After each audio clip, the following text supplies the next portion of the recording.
Hello everyone, welcome back to our YouTube channel. ఎలా ఉన్నారండి అందరూ?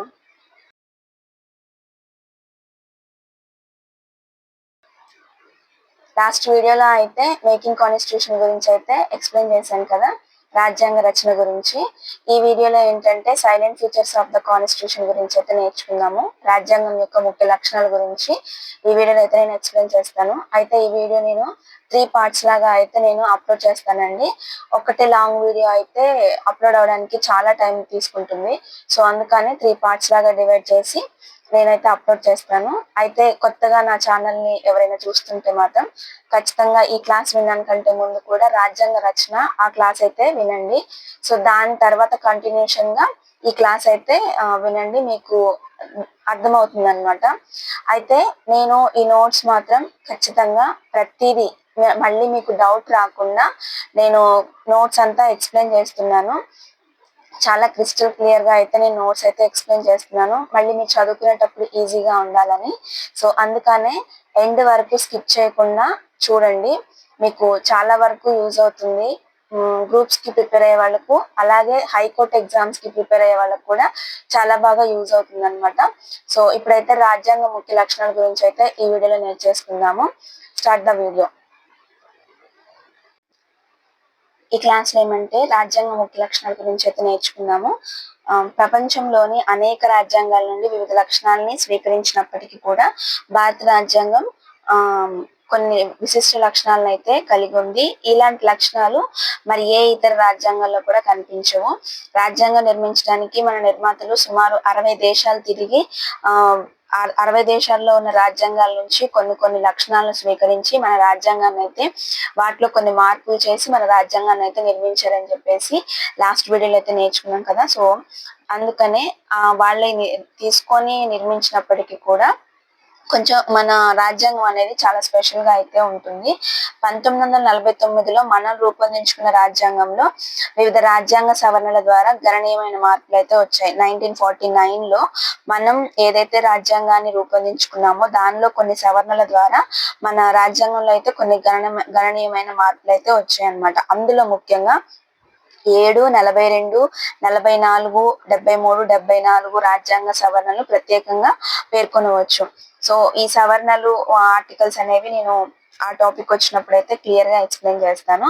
మనం ఎందుకు ప్రత్యేకంగా చెప్పుకోవచ్చు అంటే మాత్రం ఈ 7, 42, 44, 73, 74 పంచాయతీరాజ్ చట్టం కానీ మున్సిపాలిటీ చట్టాలు కానీ వచ్చే సవరణలు వీటి ద్వారా జరిగాయి కాబట్టి అవి మనకి ప్రత్యేకమని చెప్పవచ్చు. 42వ రాజ్యాంగ సవరణ చట్టంని మినీ రాజ్యాంగం అని కూడా అంటారు. 42వ రాజ్యాంగ సవరణ చట్టాన్ని అయితే మినీ రాజ్యాంగం అని కూడా అంటారు. ఏంటి అంటే ప్రవేశిక 42వ రాజ్యాంగ సవరణ చట్టం ఏంటి అని అంటే ప్రవేశికకు 3 కొత్త పదాలు, అంటే సామ్యవాద, లౌకిక, సమగ్రత ఈ పదాలని చేర్చడం. తర్వాత పౌరుల ప్రాథమిక హక్కులపై పౌరుల ప్రాథమిక విధులను చేర్చడం. తర్వాత మంత్రివర్గం సలహా మేరకు రాష్ట్రపతి ఎలా నడుచుకోవాలి, ఇలాంటివన్నీ కూడా ఈ 42వ సవరణ చట్టం ద్వారా అయితే చేర్చారు. సో అందుకని దీన్ని మనం మినీ రాజ్యాంగం అని కూడా అంటారనమాట. ఈ రాజ్యాంగ సవరణ చట్టం ద్వారా రాజ్యాంగంలోని అనేక భాగాల్లో మార్పులు వచ్చాయి. ఈ 42వ రాజ్యాంగ సవరణ చట్టం ద్వారా రాజ్యాంగంలో చాలా మార్పులు అయితే వచ్చాయి.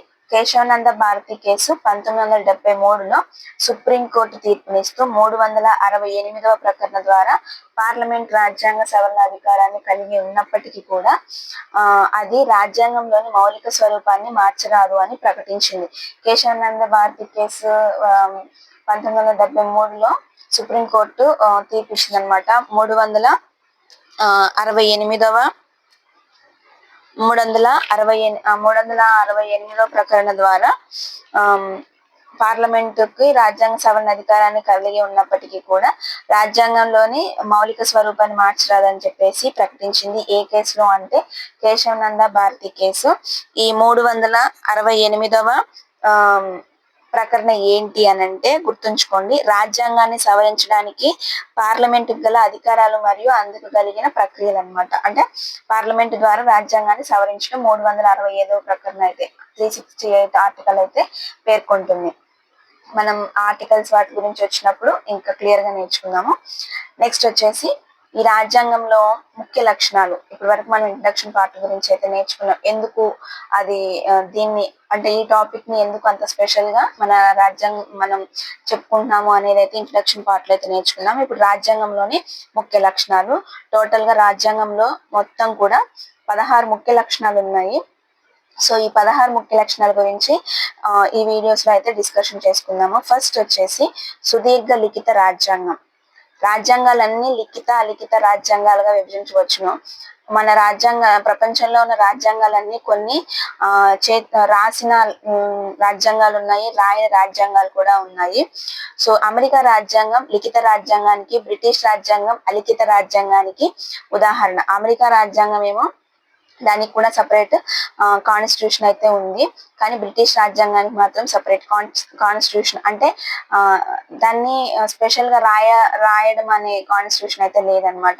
సో అందుకని లిఖిత రాజ్యాంగానికి ఉదాహరణగా అమెరికన్ రాజ్యాంగాన్ని చెప్పుకోవచ్చు. అలిఖిత రాజ్యాంగానికి ఉదాహరణగా బ్రిటిష్ రాజ్యాంగాన్ని అయితే మనం పేర్కొనవచ్చు అనమాట. నెక్స్ట్ వచ్చి భారత రాజ్యాంగం.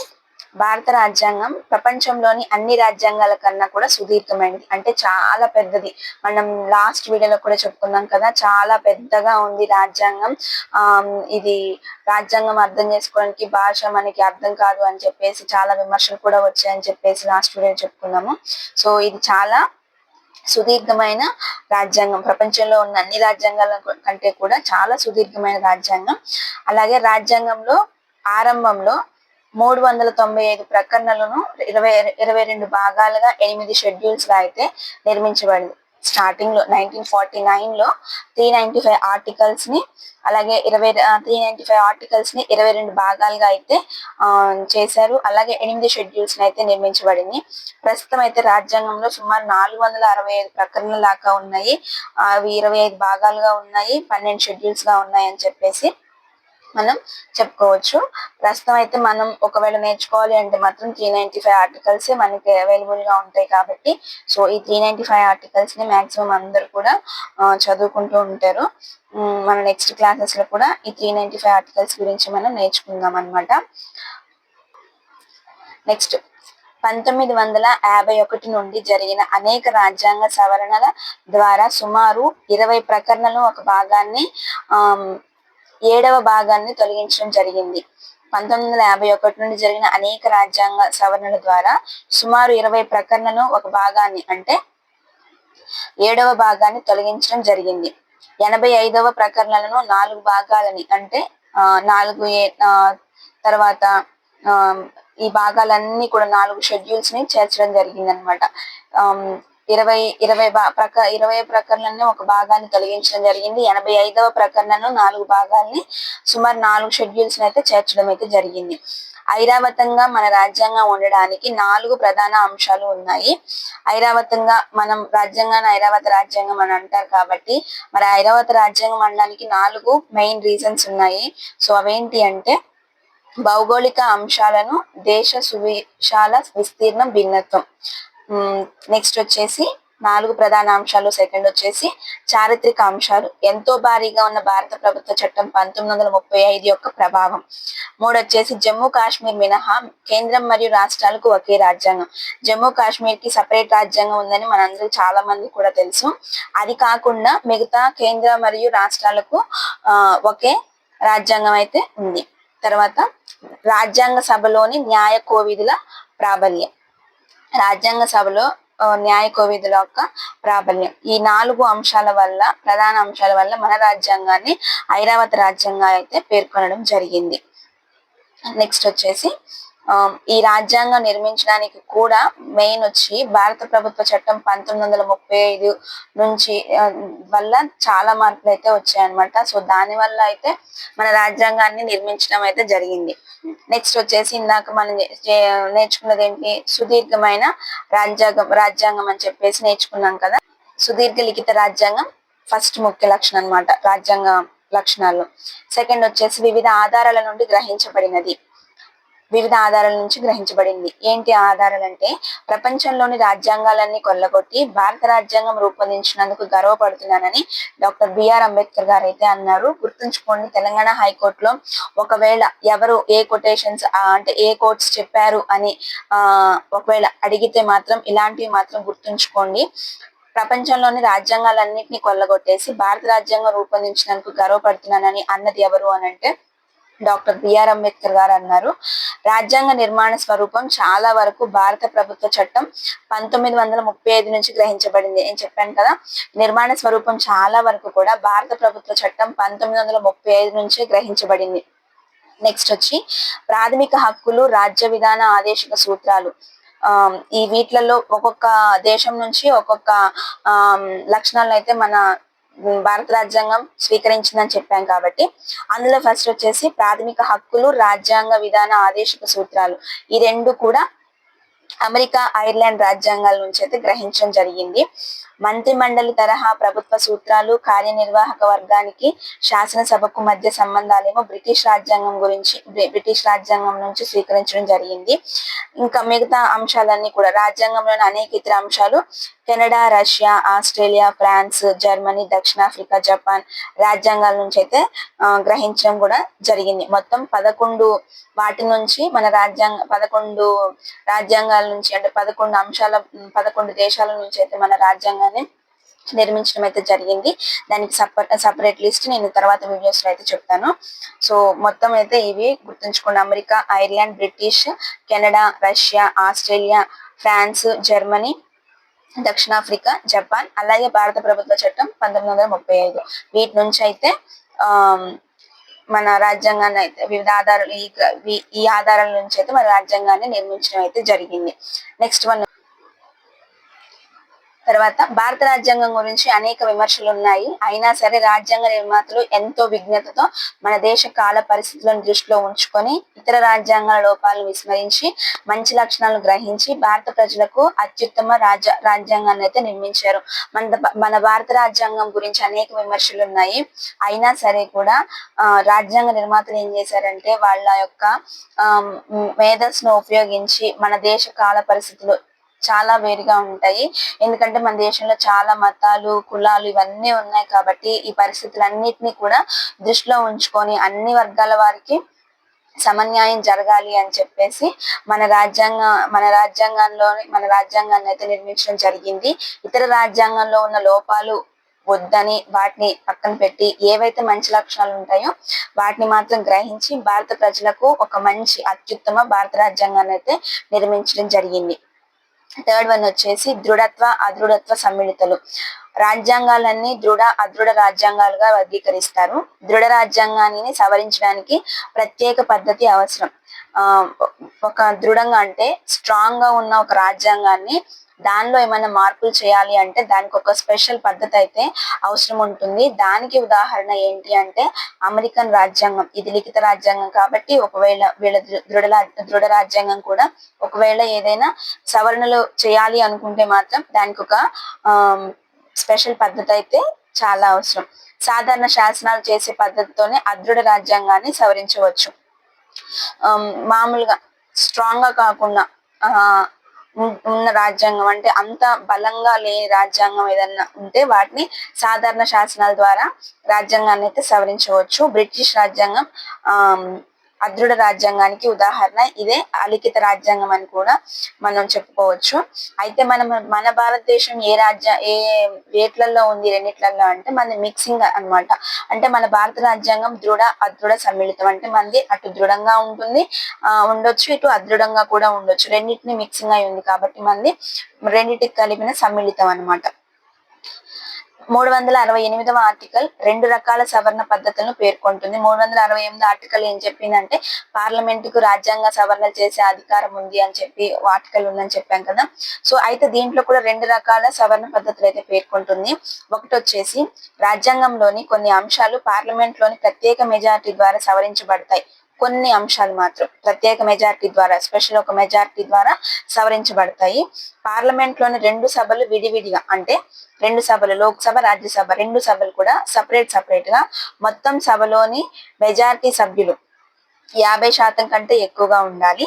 రెండోది వచ్చేసి ఆ సభకి హాజరవ్వాలి. ఆ సభకి హాజరయ్యి ఓటింగ్ లో కూడా పాల్గొన్న సభ్యులు 2/3 మంది సభ్యులు మద్దతు ఉండాలన్నమాట. సభకి హాజరయ్యి ఓటింగ్ లో కూడా పాల్గొన్న సభ్యులలో 2/3 మంది అంటే 2/3 మంది సభ్యులు మద్దతు ఉండాలన్నమాట. ఒక రాజ్యాంగ సవరణ కొన్ని అంశాలు సవరించాలి అంటే. ఇది నెక్స్ట్ వన్ వచ్చేసి దాంట్లోనే కొన్ని ఇతర అంశాలను సవరించడానికి పార్లమెంట్ ప్రత్యేక మెజారిటీ మరియు మొత్తం రాష్ట్రాల్లో సగం రాష్ట్రాల ఆమోదం కూడా ఉండాలి.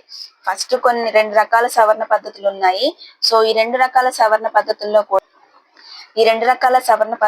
కూడా ఫస్ట్ వచ్చేసేమో ఓన్లీ పార్లమెంట్ లోని సభలో లోక్సభ రాజ్యసభ ఈ రెండు కూడా వాటి యొక్క మెజారిటీతో మనం కొన్ని సవరణ పద్ధతులు చేయొచ్చు. కొన్ని మాత్రానికి పార్లమెంట్ లో ఉన్న సభ్యుల మెజారిటీతో పాటు కూడా కొన్ని రాష్ట్రాలు ఏవైతే ఉన్నాయో సో ఈ మొత్తం రాష్ట్రాల్లో సగం రాష్ట్రాలు ఆమోదం తెలపాలి ఏదైనా ఒక రాజ్యాంగ సవరణ చట్టం చేయాలి అంటే. 368వ ఆర్టికల్ ఈ రెండు సవరణ పద్ధతులను అయితే పేర్కొంది. ఇది థర్డ్ వన్.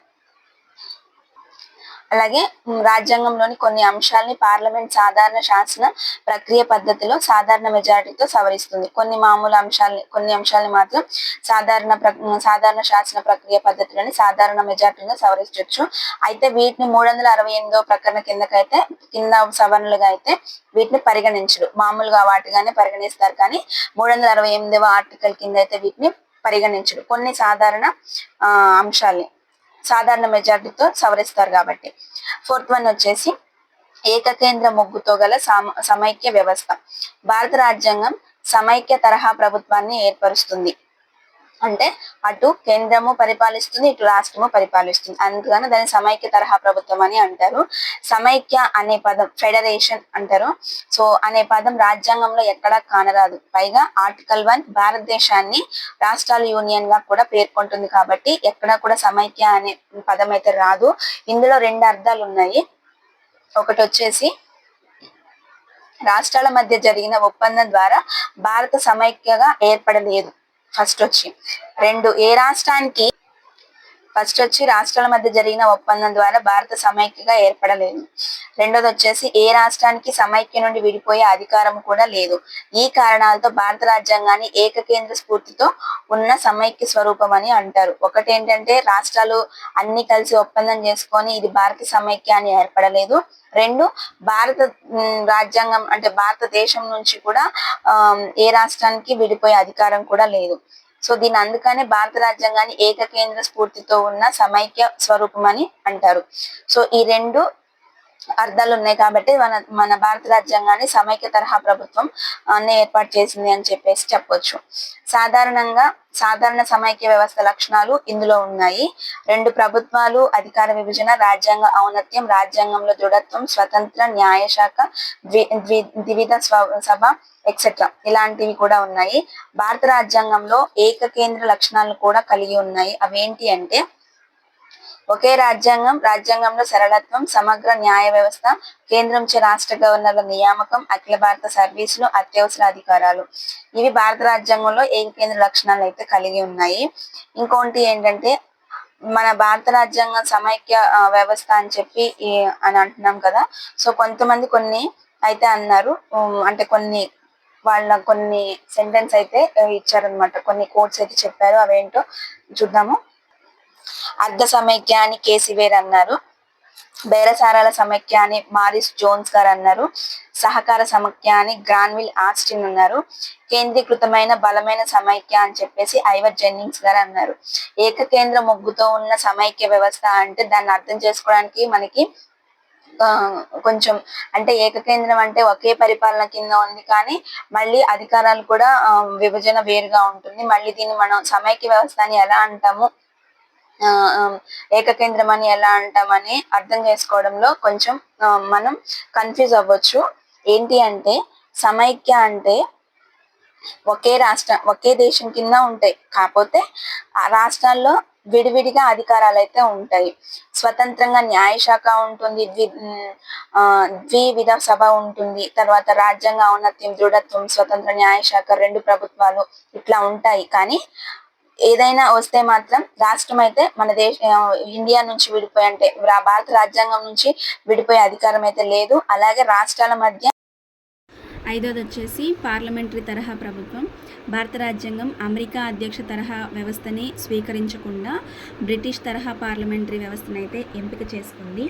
ఎందుకు ఎంపిక చేసుకుంది అంటే, ఈ పార్లమెంటరీ వ్యవస్థ ఎలా ఉంటుందంటే, శాసనసభ ఉంటుంది, కార్యనిర్వాహక వర్గాలు మధ్య సహకారం, సమన్వయం ఉంటుంది. అమెరికా అధ్యక్ష తరహా వ్యవస్థలు ఏంటంటే పార్లమెంటరీ లాగా ఉండదన్నమాట. కార్యనిర్వాహక వర్గం ఉన్నా కానీ అధ్యక్షుడిదే పైమాట ఉంటుంది. కాబట్టి ఇలాంటి సహకారం, సమన్వయం రెండు ఉండవు. కాబట్టి మన దేశం ఏం చేసింది అంటే బ్రిటిష్ తరహా పార్లమెంటరీ వ్యవస్థను అయితే ఎంపిక చేసుకుందనమాట.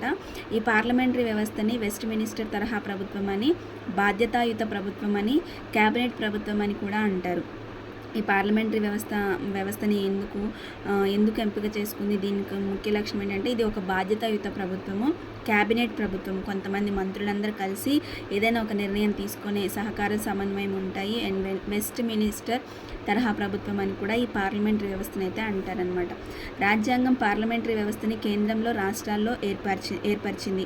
ఓన్లీ పార్లమెంటరీ వ్యవస్థ కేంద్రంలోనే ఉందా అంటే లేదండి, కేంద్రంలో ఉంది, అలాగే రాష్ట్రంలో ఉంది. మనం అసెంబ్లీ అంటాం కదా, సో అది కూడా పార్లమెంటరీ తరహా వ్యవస్థే. కాబట్టి ఈ రాజ్యాంగం అనేది పార్లమెంటరీ వ్యవస్థని కేంద్రంలో, రాష్ట్రాల్లో కూడా ఏర్పరిచింది. భారతదేశంలోని పార్లమెంటరీ తరహా ప్రభుత్వ లక్షణాలు ఏంటి అని అంటే, నామమాత్ర కార్యనిర్వహణాధినేతలు ఉండటము, మెజార్టీ పార్టీ పాలన ఉంటుంది, శాసనసభకు కార్యనిర్వాహక వర్గం సమిష్టి బాధ్యత వహిస్తుందన్నమాట. శాసనసభకి కార్యనిర్వాహక వర్గం అంటే మంత్రిమండలి కానీ ఇవన్నీ కూడా ఒక సమిష్టి బాధ్యతనైతే, ఏదైనా ఒక రెస్పాన్సిబిలిటీని ఖచ్చితంగా ఏదైనా ఒక దాని మీద అందరు కలిసి ఒక సమిష్టి బాధ్యత అయితే శాసనసభకు బాధ్యత వహించాల్సి ఉంటుంది. శాసనసభలో మంత్రుల సభ్యత్వం ఉంటుంది, ప్రధానమంత్రి లేదా ముఖ్యమంత్రి నాయకత్వం ఉంటుంది. శాసనసభలో కానీ లోక్సభలో కానీ ప్రధానమంత్రి కానీ ముఖ్యమంత్రుల నాయకత్వం ఉంటుంది. దిగువ సభ అంటే లోక్సభ కానీ అసెంబ్లీ రద్దు ఉంటుంది. భారత పార్లమెంటరీ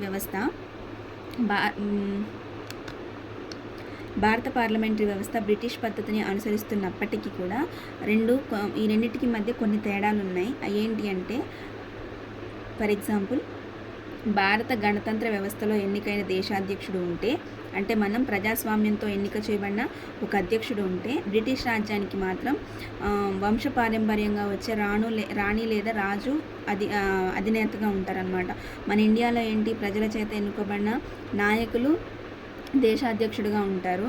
కానీ బ్రిటిష్ రాజ్య వ్యవస్థలు ఎలా ఉంటుంది, వంశపారంపర్యంగా వచ్చే వారసత్వంతో వాళ్ళు రాజు కానీ రాణి కానీ ఉంటారనమాట.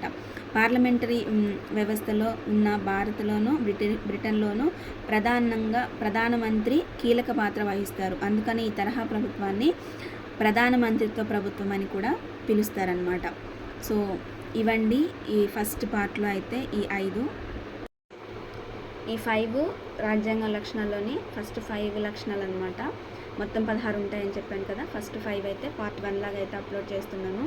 మీకు ఈ వీడియో కనుక నచ్చితే ఖచ్చితంగా సబ్స్క్రైబ్ చేసుకోండి. నెక్స్ట్ వీడియోలో పార్ట్ 2 అయితే నేను అప్లోడ్ చేస్తాను. సో కంటిన్యూషన్గా ఉంటాయన్నమాట. ఇది విన్న తర్వాత పార్ట్ 2 అయితే మీరు వినండి. క్లియర్ ఎక్స్ప్లెనేషన్ ఉంటుందన్నమాట. ప్రతిదీ కూడా మీకు ఏ డౌట్ రాకుండా, చాలా వరకు డౌట్ లేకుండానే నోట్స్ అయితే ఎక్స్ప్లెయిన్ చేస్తున్నానని అనుకుంటున్నాను.